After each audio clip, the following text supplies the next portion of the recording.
Good morning, everybody, and welcome to Living Astrology with Janet Hickox. Grab your cup of coffee or your tea, sit back, and let's chat about what is happening in the stars above. And it is a bit of a melancholic day. I'm feeling it in a big way, and it transitioned somewhere around 6:30 or so this morning. I suddenly felt like the weight of living was on my shoulders. I don't know what the hell that means. But if you're feeling a little melancholic, that is probably something that is happening up in the stars. And sure enough, just before I came on air, I discovered where that was. And it doesn't help that a client reached out to me this morning to tell me that her husband had died in an motorcycle accident yesterday. And shocking, right? Shocking events are still happening to us. And that is part of the power of eclipses. Things change like that, right? Things happen when we least expect them.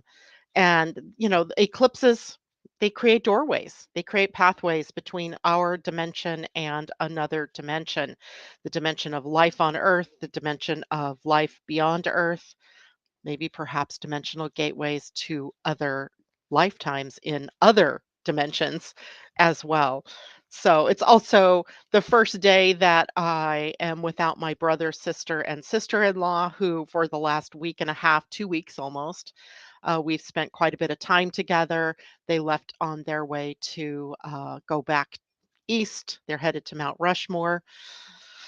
It's one of those kind of days. It's going to be one of those kind of weeks where we may experience the highs and lows of all of the different planetary energies as they're moving about the world, as they're moving about the atmosphere, as they're moving about the astronomy of the sky. It is today a moon in Pisces day. Remember, we are headed for that new moon solar eclipse on Wednesday and into Thursday, depending on what time zone you are in. West Coast, Mountain Time, Central Time, you are all, and Hawaii, Alaska, we are all going to experience it on the 19th. And those of you on the East Coast and further across the ocean, the Atlantic Ocean, and into Europe, you're going to experience that early on Thursday morning, the 20th. Now, eclipses, again, it's not like that day at that time something big happens or transitions occur. It happens anywhere from a week or 2 before the eclipse, during the eclipse, after the eclipse, and on for the next 6 months. Every time that there is a connection to the degree of the sky that the eclipse occurred at. So, I was noting that, in our, regular charts that I pull up every morning, that I'm on air anyway, that the charts are always going to show me because I ask for the prenatal lunar and solar eclipses. They tell me where was the previous eclipse. And every time a planet passes over the degree that the previous lunar eclipse was at or previous solar eclipse was at, we have another perhaps instance of something that the initial eclipse brought into our lives. And that might mean sometimes we are experiencing the next level of something that's really positive, but it could also be the next level of change, something being taken away that by necessity needs to go, but can feel very much punitive sometimes or not so good. And on top of that, this morning we have the moon in a conjunction to Neptune. And that further takes us into psychic energy, intuitive energy, the energy of maybe feeling a little bit more low or lethargic. Remember, Neptune can sometimes muddy things up, make it hard to understand what you're feeling, why you're feeling what you're feeling, all those kinds of things. So today we're dealing with that a bit. Then the moon goes into the void at 11:58 my time, so Pacific time. The moon will go into the void and be there until 6:10 p.m. Pacific time. So if you have something you need to get done early this morning. Get it done or get it started. Get it out of your hair, so to speak, before 11:58 a.m. West Coast time. That'll be 2:58, I think, on East Coast. And then after we break the void, the moon will meet into Aries. and preparing for her new moon status. So we'll be in the closing phase, what we call the balsamic phase of the moon, where we're actually closing down, right? We're ending, we're buttoning up, if you will, the experiences from the previous new moon. Now, the previous new moon was on March 20th ish. And depending on time zone, again, I don't remember exactly what day or what time it was on the spring equinox or just post spring equinox. I think it was the 20th for those of us on the West Coast and the 21st, maybe for those of you further east. That was the last new moon. And so we find ourselves now with another new moon in Aries, but at the opposite end. From 0 degrees, we go to 29 degrees. So what we see is a lot of the things that were beginning or that were presented as opportunities during this 30-day period of time, actually 28.5 days, 29 days, um, are coming to an end, or we're coming to a choice point, a point in which we have to choose whether to keep going or to let something go. So it makes sense then that there could be some endings. It could make sense that we're feeling a little bit maybe pulled in different directions. So all of that is something that we could be experiencing. So then I look to see, where is Neptune, right? Neptune, being an outer planet, brings the collective energy to the surface. And collectively, Neptune is sitting at the gate 36 in the line 4. And that is a gate that brings up crisis. It sits on the solar plexus. So, of course, it's filled with emotional ups and emotional downs, uh, w- forcing us to try to respond to what is occurring in our lives instead of reacting to the events that are occurring in our lives. And the crisis brings on turmoil in the gene keys. This is turmoil in its lowest expression. And as we start to move into higher levels of this energy, finally we arrive at compassion, compassion for ourselves and compassion for others. And that is, of course, the high side of Neptune. But never forget that Neptune in Pisces is in its home rulership. It's in its own home. It's quite comfortable here. It has another couple of years to transit through this sign. And while it is doing that, we are honing our intuitive abilities, or we are instigating them, right? We were never without them. We just thought we were without them because we were depending more on our heads. We were depending more on logic. We were pretending that, we aren't intuitive, that was only women who were intuitive, maybe, or that intuition isn't reliable, those kinds of things. And here we are learning how powerful our intuition actually is, and that it was part of the original gift that we have, right? We have three gifts in terms of ways of knowing. The first is intuition, right? It was the first. And intuition is instinctual. And then the second way is knowingness, where we can say we don't know how we know what we know, but we know, right? Knowingness. I can say that a lot happens in my life where I don't know how I know what I know. I just know. It's almost like this morning I was already feeling the sadness from a client friend of mine whose husband passed away yesterday, and I was bring it, it was infusing within my body. And so as we're all connected, as we're all interconnected, we can all really tap into these things. And I sat here this morning talking to Terry going, I don't know what's wrong. I don't feel like living. Living is boring. I don't want to be here, even though I don't want to go away. I want to be here, but I don't want to be here this morning. Like, where do I want to be? I don't know. But I was feeling all these weird feelings that are coming up. So if you too are feeling those kind of weird feelings, don't be alarmed. It's just what happens when we have these kinds of transits coming on. And mostly it's because they redefine us in some way. And I think maybe that's what I'm feeling is I thought I was redefining myself and my role and what I do in the world and who I am in the world. And I really haven't done it at all. That's kind of what I was feeling like. I really haven't redefined myself at all. I'm still the same old me, still struggling with the same old you know what, and irritated that those same old things are still there, even though I thought I had taken steps to change those things in my life. So, I don't know what that all means. But again, we're in a closing phase, right? We're closing things up before that new moon hits, that new moon eclipse on Thursday, Wednesday, Thursday. And depending on what's been going on in your life, where Aries is in your life, because primarily this is an Aries function that will be occurring, right? The new moon last was in Aries, 0 degrees. This next one, 29 degrees, and an eclipse. Very powerful for shutting down the old, but also opening up what's new. In my life, that's happening in my 10th house. So it feels like it is all about what I do in the world, feels like about who I am in the world. And I don't know what that means, right? I don't know what that means at this point. So I'm really hoping that the new moon is going to bring me some kind of definition for myself on what comes next. Now, when we're looking at the solar plexus, which is where Neptune is sitting, which is where the moon will conjunct today before making the move into Aries later in the day.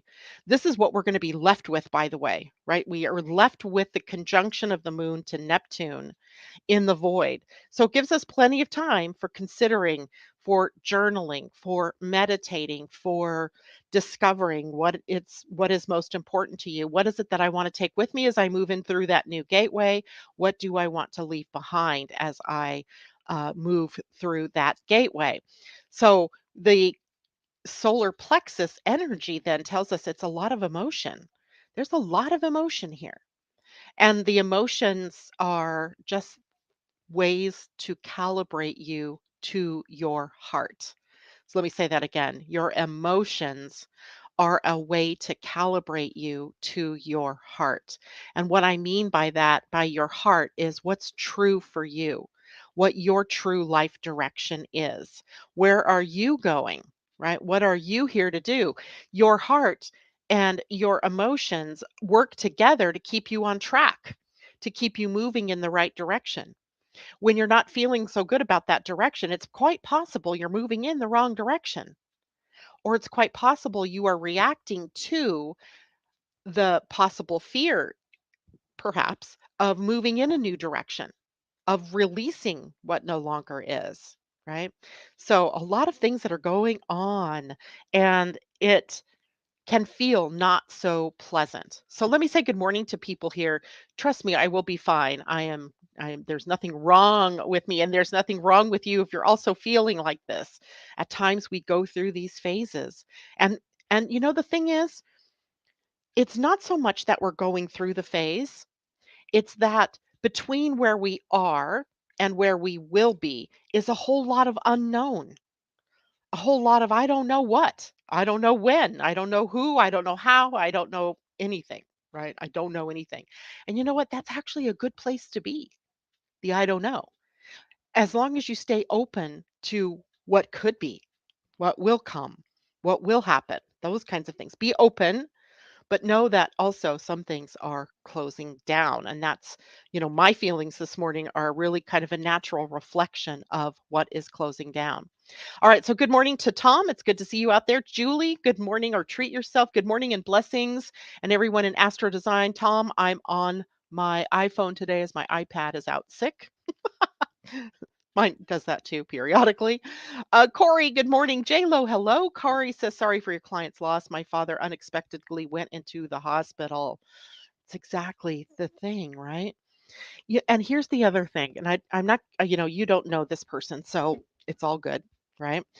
Um, but hold on, I've got to allow somebody to do something really quick. I hate it when that happens, but if I don't, then there we go.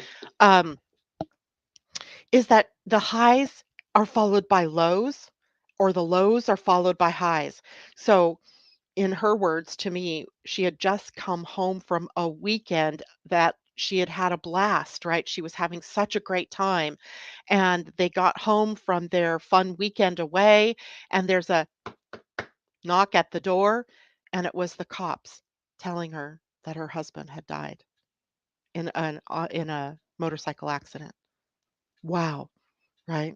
And that's the thing, we go from these highs down to these lows, and we feel a little bit like we have, that ragdoll feeling, right? Going from the high to the low. What is going on, right? We're being shaken up. Christine Buckingham, good morning. Joan Durchie, good morning. Christine says healing wishes for your dad, Corey. Indeed, Corey. Hopefully he gets well quickly. Good morning, Natasha. It's good to see you out there. My love is with all of you as you go through the dance of life. Good morning, Londa. I've missed you. I'm so glad you're home.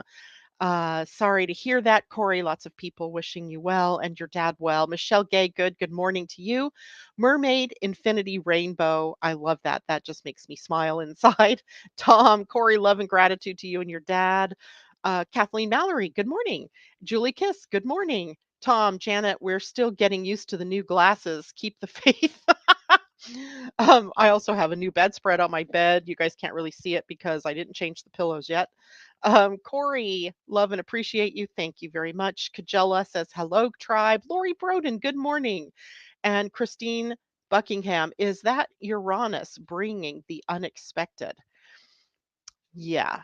Well, there is that, right? He continues to jiggle the field. Remember, his whole purpose is awakening, and his whole purpose is liberation and revolution and rebellion. And I mean, I looked my husband square in the eye today and I told him I was bored. I told him I'm bored. I don't know what that meant, except the gate 36, where Neptune is sitting, is sometimes called the gate of boredom, or it's boredom that causes you to create crisis in your life by making changes or transforming, likely the wrong things, because you want new experiences. And I think that's what I'm craving, new experiences. I feel like I'm doing the same things over and over and over again, like Groundhog's Day. Wake up, get ready, do this. Go to bed, wake up, get ready, do this, go to bed. Right? Doesn't that feel boring? And that's what I've been struggling with now that I think about it. So there is that. But Uranus craves the freedom for change and craves the liberation from anything that we're feeling tied to and anything that we are stuck in. And remember, he's in the sign of Taurus. So Taurus is where the new energy is going right after that eclipse. Right after the eclipse, the next day or several hours later, in my world, the eclipse happens at 9:30 something p.m. on Wednesday night, and Uranus or the sun moves into Taurus at 1:13 a.m. So they're just hours away. So we're moving from this Aries new beginning energy to this Taurus energy, which now is going to start charging us up with getting unstuck, getting out of our comfort zones. And am I just feeling that trigger coming? I'm not sure, but it's possible. And Uranus doesn't take prisoners, right? So he's stirring the pot. He wants us to be free, liberated. And remember, Saturn is sitting right now at gate 55 in your human design, also on the emotional center, which in its lowest energy is about victimization or victim thinking, victim martyr, even. You can go so far as to say that. And also a Piscean energy, moon in Pisces, triggering all that up right now. The moon was conjunct Saturn earlier in the weekend. And the 55's highest expression is freedom. Freedom, freedom, capitalized, all caps, freedom, capitalized freedom, and victimization energy in the lowest. So we're moving through all of that to get to the other side. All right. So then let's see what else do we got here. Corey. Da, da, da. Yes, is that you're right? Uranus bringing the unexpected. Londa, I am not home. We are traveling today, though. Oh, well, Londa, when you get home, call me. I need my friend. I need to talk to my friend. At any rate, the next thing that we are looking at will be Taurus energy. And as the sun begins his move through the sign of Taurus and then conjuncts the North Node, then conjuncts Uranus, will then also have Jupiter moving into Taurus. Before the sun moves out of Taurus, we will have Jupiter moving into Taurus.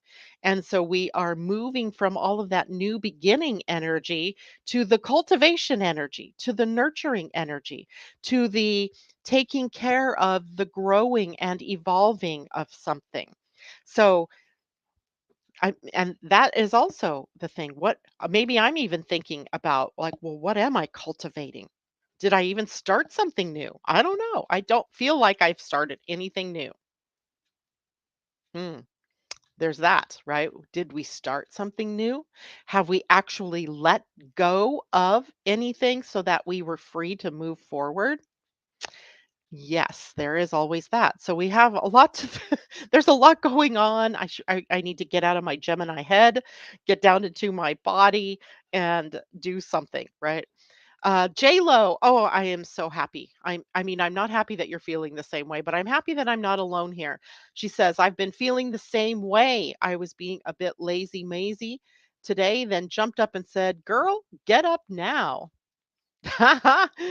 Oh my goodness. Kathleen, I had weird dreams. There was a bomb sitting in my kitchen in a beer cooler.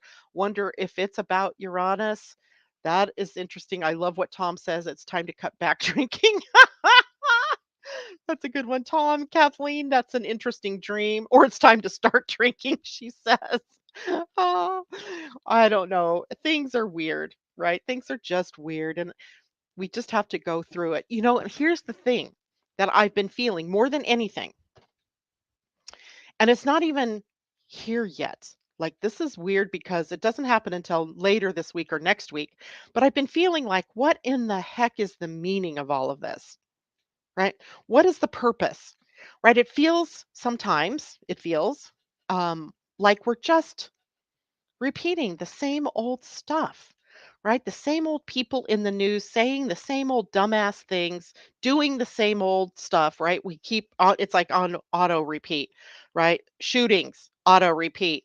People fighting over what we should if we should have guns or not, and the inevitable blowback from the NRA and the Republican Party that wants guns, and then blowback again by oh my God, it's over and over and over again with nothing getting settled. And I mean, please don't think I'm against guns. It's not about that. I'm just saying these themes keep coming back at us. Keep coming back at us over and over and over again. Like Groundhog Day. Did you guys ever watch that movie Groundhog Day? It is an interesting movie because he keeps waking up every morning and the same thing keeps happening over and over and over. What's funny about that is while I was out of town, one night I caught the movie 50 First Dates. I don't know if you've ever seen that, but it's sort of the same thing. This girl, Drew Barrymore, has a memory issue. When she goes to bed at night, it wipes her memory, and so she wakes up the next morning and she doesn't even know what she's been through, right? She doesn't know any of this. So we have 50 First Dates, we have Groundhog's Day, and we are on wash, rinse, and repeat. Rinse, and repeat. It makes me feel like we're not learning something. Like, what are we supposed to be doing here? And I can't even really tie that to the astrology because the astrology is all about change and transformation and evolving and growing and starting something new. But somehow we're on this lag. Now, I also want to tell you guys about a show I watched. I was glommed onto it yesterday after I got the morning newsletter out, or the weekly newsletter out.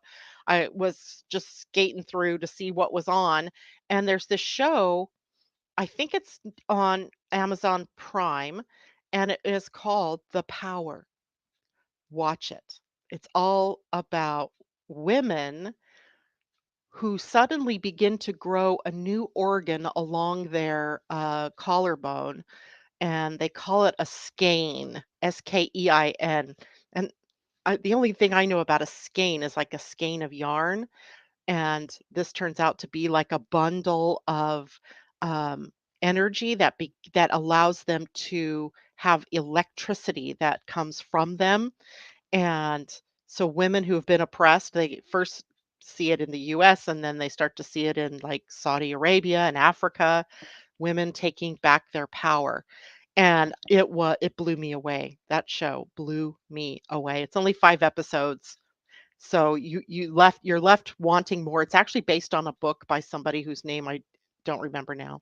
But if you wanna watch something for that, watch it. The Power, and, there's good actors in it, Toni Collette and, John Leguizamo, and the rest of the people, I didn't recognize their names, but they're younger people, so it starts with younger women, and, yeah, I don't wanna give too much away, but it's wonderful. It's a wonderful show. Lori Broden says, "I was born on Groundhog's Day." So, Lori, do you completely feel like you're sometimes living out, the same thing over and over? Uh, yeah, anyway.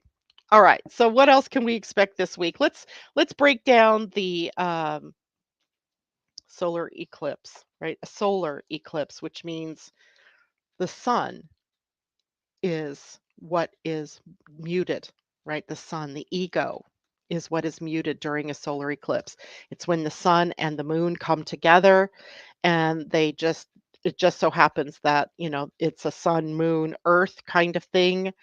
And we see the sun hidden, right? Now we won't see it up here. It's in Australia, is where they'll view this, Australia and the South Pacific. And when the sun is muted, what's left is the reflection of the sun through our own bodies, right? What is it that we're reflecting on? And the reason it is all about new beginnings is because, it's a new moon, right? The new moon. But at the new moon, we usually will see at least the sun, but in this case, we're not going to see the sun. And that tells us a little bit about where we stand, right? Where do we stand? It almost opens up some kind of doorway for us to move forward because we don't have the brilliance of the sun blinding us, nor do we have really the emotion of the moon causing us upset. Even though right now I'm feeling a lot of upset. But literally speaking at that time, it's sort of like opens the pathway. I always think of the parting of the Red Sea, right? Where suddenly the way forward is possible. So that's the mechanics of it all. But then when we start to break down, the position and where it is, especially in human design, we really see that this moon time is working on us in a way to create innovation. In human design, we've talked about circuitry.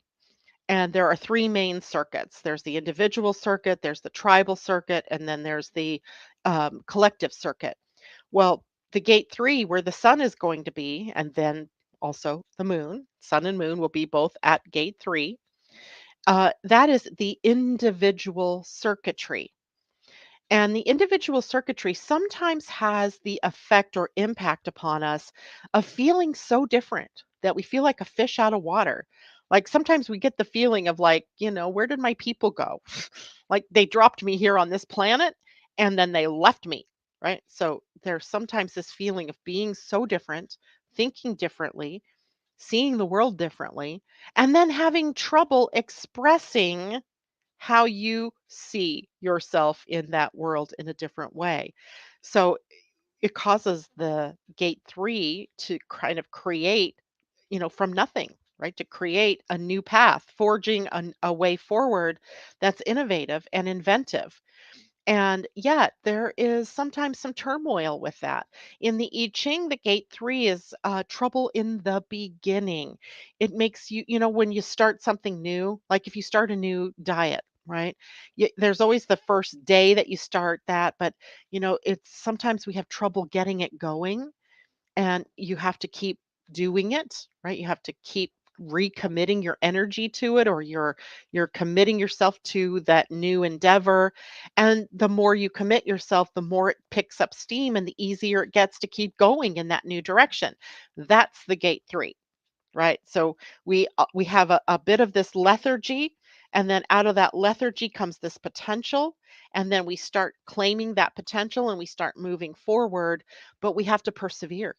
We have to stick with it a bit. We can't just like give up and say we can't try it one day and go, oh, well, that diet doesn't work or, that thing doesn't work. or that isn't what I really want, and then change, right? So we have to be willing to be open to doing things differently, to being different, but then we also have to be aware that it's going to take some time to get it up and off the ground, right? That it needs some tenacity, it needs some stick to itiveness, right? To be able to see it through.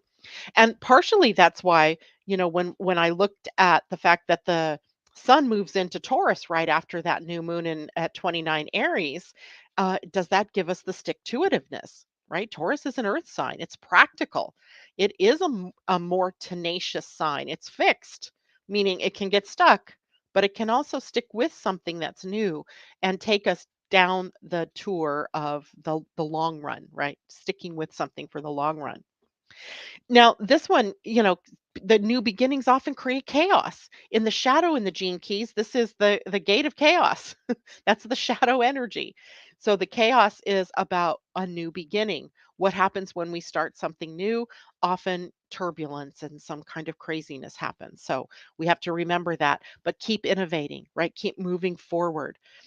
Now, in traditional human design, the gate 3 is called the gate of ordering because we keep bringing the chaos into order, or that's our job, right? So when we start something new, then we have this time period where everything is upset, right? Everything is different. And yet we keep working at it, keep working at it, keep working at it, because what we're trying to do is bring it into order. And then just as we get it into order, something else happens, right? That now we're adding something new to the mix, or we change something else and everything gets back out of order. So the gate 3 is where we're always trying to bring things back into order, right? And innovation is like that, isn't it? Right? Innovation. New things don't just happen and happen blessedly without any problems. Usually there's something going on that causes us to have to stop and do a recheck and then keep going, right? Then we can go take the next steps until we again come across something that causes us to stop and bring things back and bring that chaos back into order. So the sun and moon are all on this new trip. Now the earth, right? There's the three, the combo, the sun, the earth, and the moon. So the sun and the moon are in the conjunction. So that means the earth is in the opposition, right? Otherwise, we wouldn't see it as a new moon. We wouldn't see it unless we were opposite of it, right? We can't see it if it's right in our face. So, right from the sun's point of view, it doesn't know that it's in the new moon because it's too close. But the earth, we can see it as we know it as the new moon because we're taking the opposite viewpoint. Now, the earth in human design will be at the gate 50, which is a gate that sits on the spleen. And as you know, for the last 7 weeks or 6 weeks, we still have this week and next week to go before we're done with it. We have been having the transit of Earth through the gates of the spleen, which means that fears can get triggered. That the shadow energy is just below the surface, and it's the Earth's challenge to us to clear out that shadow in order to create the new beginning or to go with the new beginning. What's Earth's challenge? Earth's challenge is about transcending our unhealthy obligation status in order to be able to best serve or give of ourselves. But it all starts with our giving to ourselves, right? Taking care of ourselves, nurturing ourselves. The gate 50's fear is that it's going to fail in its obligation to others, but you're never really obligated to others. Your obligation is to yourself first. And I know we've been taught that that's kind of selfish, but it's not selfish when you're filling up your cup so that you have enough to give to others, right? If I'm coming from a deficit, I have nothing left to give. And that becomes something that is a downward spiral if you continue to do that. So, the other side of the coin here is when we become so sure that if we don't keep taking care of others that they're going to fail, then we get into smother mothering, right? Smother mothering is when we micromanage everything, right, about that person's life. And or we keep setting aside our own things that we need to do in order to take care of that other person. The fear is that we're going to fail in our responsibility to our family, our tribe, our kids, our friends, but that can only happen if you fail yourself first. And just remember, the other side of the gate 50 is the 27. And we hit that energy this week, later in the week on the 22nd. And the 27 is about being accountable, being responsible for your own self, and helping others to become accountable and responsible for themselves. What's the job of a parent? Right? To raise your children to become responsible, well adjusted adults. Not to micromanage their every move, they've got to learn by mistakes, right? That's how we all learn, kind of by making mistakes. So it's an interesting combination of energies that we have moving us forward during this period of time. The gate 50 also reminds us of our values. What is it we value? Are you walking your talk? Right? So are you really living up to the highest level of standards that you've set for yourself? Right? If you say that you are this, but you're living this, then there's a mismatch in the energies, and we have to bring it back into match, right? We have to be able to live from our values. So we have difficulty in the beginning starting something new, and the way that we can help ourselves to align by it to it is to transcend any of the unhealthy things that we are attached to or that we have obligated ourselves to, and realizing that we are walking our own path and that we have to walk our own talk. And it's also interesting to see where the Sabian symbol lies for this eclipse. It's at a duck pond and it's brewed. And I was kind of sitting here thinking about this yesterday morning before I sent the weekly newsletter out. And a duck pond with its brood. So when you think of a duck pond, you have an enclosure, right? You have a body of water that can be small or big. It doesn't really matter, but it has borders, right? It's enclosed, right? It has land on one side and it has water. And if you see a duck, on a pond, it's happily swimming along, but it's also contained. And meaning that everything that we do in this life has some kind of limits, right? We can't color outside of the lines all of the time, right? We have to have some kind of limits. And the limits are about how it is that we want to move forward, maybe with a plan or in a stepwise fashion or focusing on bringing something to life. Focus is required if you're starting something new. Focus because you want to have deliberation in the next steps in where you're going. So it's an interesting new moon. The Mars in this particular eclipse is at provocation 39. And the 39 is a gate that is on the root center. So it is where we are provoked, or we are the provocateurs, to move out toward abundance, to move toward the 55, toward freedom. 39 and 55 are across from one another. So we also have Mars, the instigator, the catalyst, the dynamic motion planet, moving us forward through provocation, provoking us, sticking us in the butt, saying, go, go, go, go. And that's something we'll have to watch for. And he's also in Cancer. And Cancer is a water sign, he's fire. So we are also sometimes feeling the steam, the frustration, the anger, because it feels like I'm not getting anywhere. I'm not gaining traction. But that isn't a reason to give up, right? It's not a reason to give up. We're still moving toward freedom. Now, also in the new moon, Uranus and Mercury are in a conjunction. They're very close to that. It's 1533 and 1749. So what is that? A degree and a half away from one another. That's close. And what we have is the Uranus representing the higher mind. right? The part of us that's connected to the higher self. And then Mercury, the lower mind, the part of us that is the thinking, calculating, analyzing part, right? The in our human body, in our human form. So what we have in a conjunction is the joining of the higher mind and the lower mind to take planned action, taking planned action. And sometimes that means we have to have faith. Sometimes that means we have to step out of our own way. Sometimes that means we have to try things even and risk, even if we're risking failure of some sort. Now, remember too, Uranus is at the gate two. The gate two is on the identity center and it's pointing downward toward the sacral. And it's called the gate of allowing or receiving. And it's very feminine energy. It's receptive. We have to be open to receiving. We have to be open to receiving inspiration, to receiving any kind of resources that we need or every kind of resource that we need to move forward, that type of thing. So receiving and allowing, but also joining up the higher and the lower mind to take planned action. All right. Questions.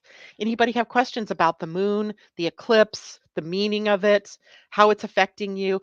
The thing is, too, to understand where it is in your own chart. Where's Aries?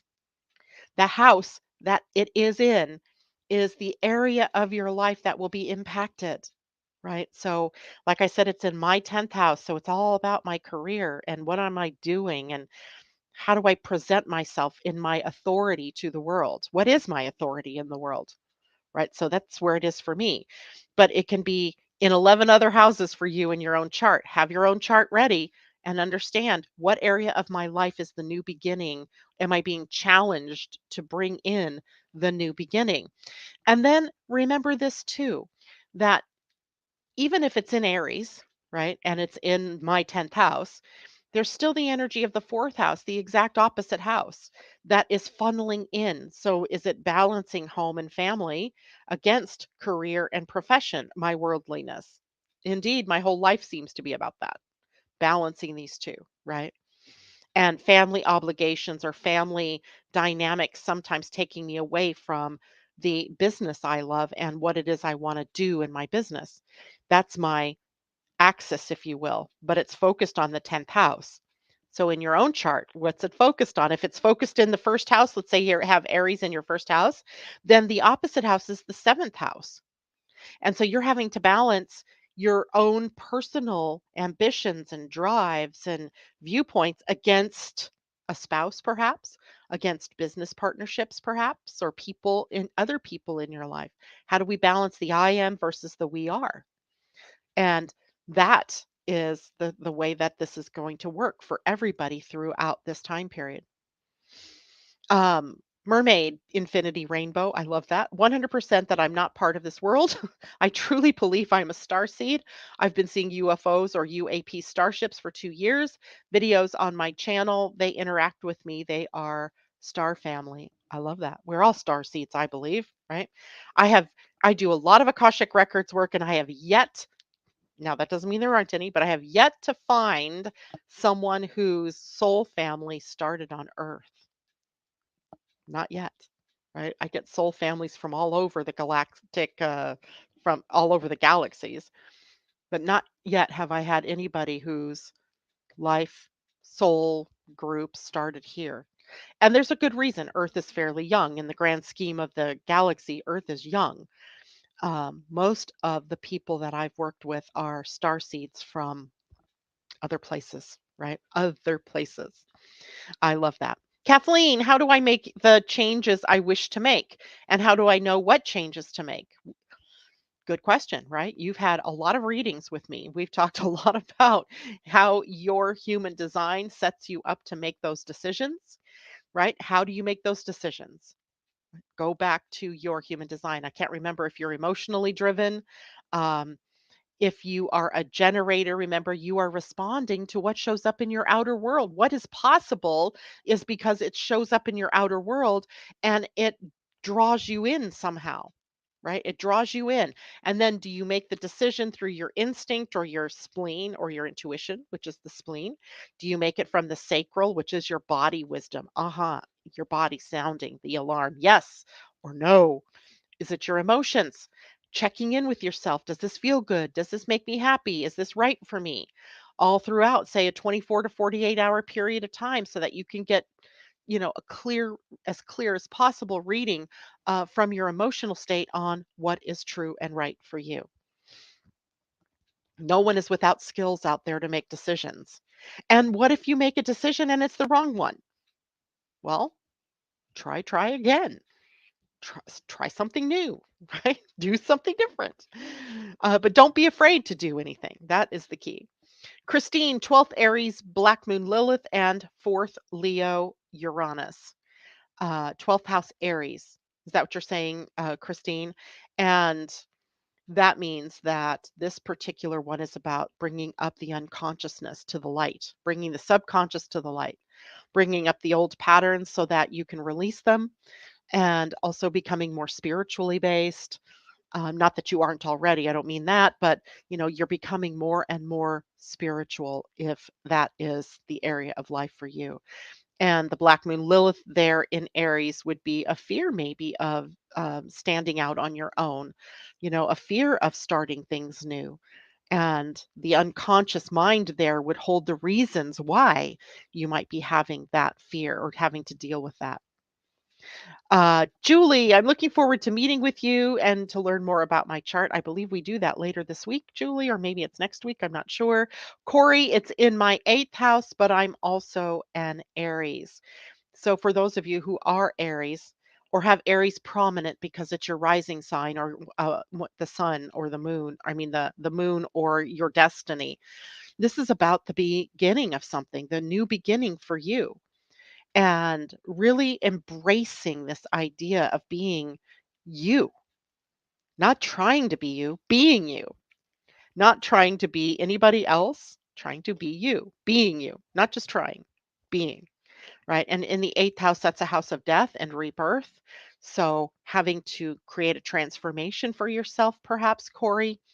Um, what is it that you need to change? What needs to die in order for you to be reborn? Right? What do you need to release in order to be reborn? It also has a financial implication for you, right? The eighth house is a house of wills and inheritances, being having to deal with the with other people's resources. It has to do with debt and credit. It has to do with loans and money that we get from other sources. OPM, other people's money. So you might be seeing that that's something that you have to work through. And how would that transform your life?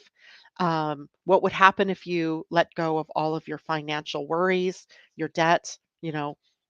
Um, I mean, the possibilities are endless. And the other thing with the eighth house, and this is one that astrologers don't often talk about, but it has a lot to do with past life karma as well. So it could be other lifetimes where you haven't been able to stand on your own 2 feet, or where you've gotten caught up in codependency, where you didn't, your own identity got muddied up with somebody else's identity. Those of you who are Aries are here to live out your destiny, right? Your individuality, being yourselves, right? You're not really here to live out anybody else's, but that can be very difficult for you, depending on the other planets that are engaged in the chart. So I know my youngest daughter has an Aries rising, and she just a week and a half ago, started 2 weeks ago, started a new job during through this whole with the between the last new moon and this new moon, started a whole new job, and changing up a lot of things in her life that are taking her into her living her true identity, herself, her true self. But she's still struggling. So it's not like it's easy. It's not like it comes like this, right? I'm still struggling. I started my whole show this morning with the struggle, right? The whole feeling of what is all of this about? What is it all for? Why am I here? What am I doing? Why is there this feeling that I'm hitting my head up against a wall? So we just keep going, though. We keep going. It's this week, Friday, that I meet with you, Julie. That's awesome. Um, nope, I don't need to reschedule. You're on my books, whatever day you're on my books. I do need to look at something though, because when So with this week is, and Julie, I might want to move you up an hour if that's possible. This Friday is the third Friday of the month. That means it is our Pia and Cullen week. And I yesterday put out in the newsletter a downloadable vortex day calculation sheet. We're going to be talking about the vortex days. So you won't know what to do with the sheet yet. So don't worry about that. But on Friday, Pia and Cullen will be here and they will teach us how to use that so that we can calculate our own vortex days. And again, she'll go back over what are vortex days and why do we care. This is all because Tom and I had this conversation about vortex days and asked her that question last time. And this time she's going to teach us about more about what it means for each of us. So you can download that. I will also put it in the description of the YouTube video. I will also post it on Facebook.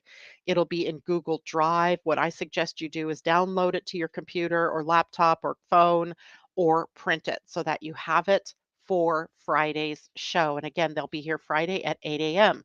But this Friday is also Astro Design Meetup Day, and that usually begins at 12. If I can move you up an hour, Julie, that would be awesome. If not, we'll start still at 12. I'll just go from one thing to the next, and we'll talk about whatever it is that you want to talk about in your own chart. Maybe you want to take a look at where Taurus is in your chart, and the Taurus gates in your chart, because by then everything's moving into Taurus, and now we're cultivating, now we're growing, and now we're dealing with where are we in our comfort zone? Where are we stuck? Where do we have to kind of push ourselves a little bit? So that will be on Friday at noon Pacific time, 3 p.m. East Coast time. Everyone is welcome to join us. I will post the Zoom link later this week because I don't want a bunch of people joining us that are just there to cause trouble, which happened a couple of weeks ago, a couple months ago. So don't forget about that. That will be at noon. All right. So that is it for me today. Do you guys have other questions that you want to talk about? If so, if not, I'm going to pull us some cards anyway. And I'm going to pull us a Galactic Heritage card. I love these cards. These are the ones from Alyssa Royal Holt. And it takes us on the journey of the galactic, right? All the galactics. So let's see what the galactic starseeds, the galactic peoples have to say. And I'm going to do this for the new moon. What is it that we are here to experience for this new moon? And, ooh, this one stuck with me. Secrecy. Ooh, that's interesting. Serious in the past. Secrecy. Card 44. Interesting. We're going to be dealing with gate 44 in a week or so. Secrecy. Serious of the past. And the card 44, which is ultimately an 8. And let's see, Sirius, the star system Sirius, right? Um, in order to protect and serve humans in the early days, Syrians often had to work secretly in small covert groups. There was a strong feeling that separation was necessary in order to do positive work without obstruction. Many humans still carry this karmic pattern. This card encourages you to think about the issue of secrecy and how you live your life. It suggests that it's time to live your life out in the open with no shame or fear of rejection or retribution if you show your true self to the world. This may be scary at first, but it will eventually lead to a true sense of freedom and self confidence. This card continues the theme that was discussed for card 43, which was about serving humanity, I believe. It was called Saving Humanity. Okay. Um, the Syrians became very secretive, forming covert groups to work against the negative influences in order to ensure humanity's survival as an independent, sentient species. Well, I'm telling you, they need to come back and help us right now because these reptilians are trying to take over. These Syrian secret societies, having positive intentions, were the first seeds that created the pattern of covert human groups that eventually formed secret societies on Earth. These societies continue today from a very innocent desire by the Syrian forefathers to protect humanity. If this card comes up in your reading by the Syrian, it could mean that you are either connected to this ancient time on Earth when the secret societies began, or you had subsequent lifetimes with this theme. It could also mean that in your life now you cling to secrets as a way to control others, to protect yourself, or to feel safe and in control of your life. This is one of those cards where you will have to look at the surrounding cards as well as the themes in your own life to really ascertain the deeper meaning. A general rule of thumb is to remember that secrets ultimately destroy relationships and the integrity of a community. While holding secrets is part of being human and is sometimes done in the best interest of others, it can sometimes be damaging. This card asks you to be very conscious of your relationship to the idea of secrecy and use it only with integrity in every aspect of your life. Mm, mm. Secrecy. And interesting because at a new moon with the darkness can come the expression of what's been in the dark, right? We can start to bring out what's been hidden in the dark. All right, and let's do a dream weaver. Yeah, dream weaver's oracle.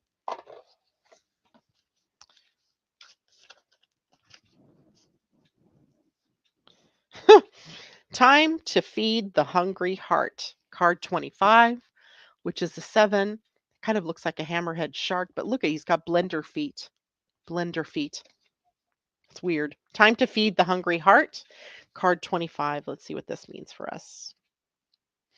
All right. The essential meaning of this card is time out, self care, a need to regroup and replenish, nourishment. There are times when you work so hard and move so fast, juggling so many things and putting others first, that you don't remember to take care of yourself. When this happens, you start to feel burned out. You might resist this knowledge and force yourself through the exhaustion to prove you're a hero, to show how far you can push yourself. After all, it's impressive being the too busy one, the one who handles it all, isn't it? Well, the universe is not impressed at all. Did you know that the world will continue to spin if you take some time to take care of yourself? Do you remember what kinds of books or shows you love to explore for the sake of fun? You must build yourself up with stories of hope and redemption, love and goodness, triumph and truth if you want to write it into your own story. Maybe you need a hot bath and a good cry or not, a hug from a pet, dancing for the sake of it, a walk where you don't bring your list of to-dos with you. You can accomplish so much more if you include rest, relaxation, fun, spending quality time with your loved ones, healthy food, and lots of self-love to your menu. It's time to feed your hungry heart. Feed it with love. That's a good one for all of us. That's actually kind of gate 50 we talked about, right? The gate where we have to be responsible for our own self nurturing. It's a good one. And then next week, of course, we get a dose of that with the gate 27 of self nurturing. Okay, perfect. All right, everybody, that is it for me today. I will see you on Friday 2 times, once for the show with Pia and Colin, and then once for Astro Design Meetup at noon. And have a great week. See you then. Bye.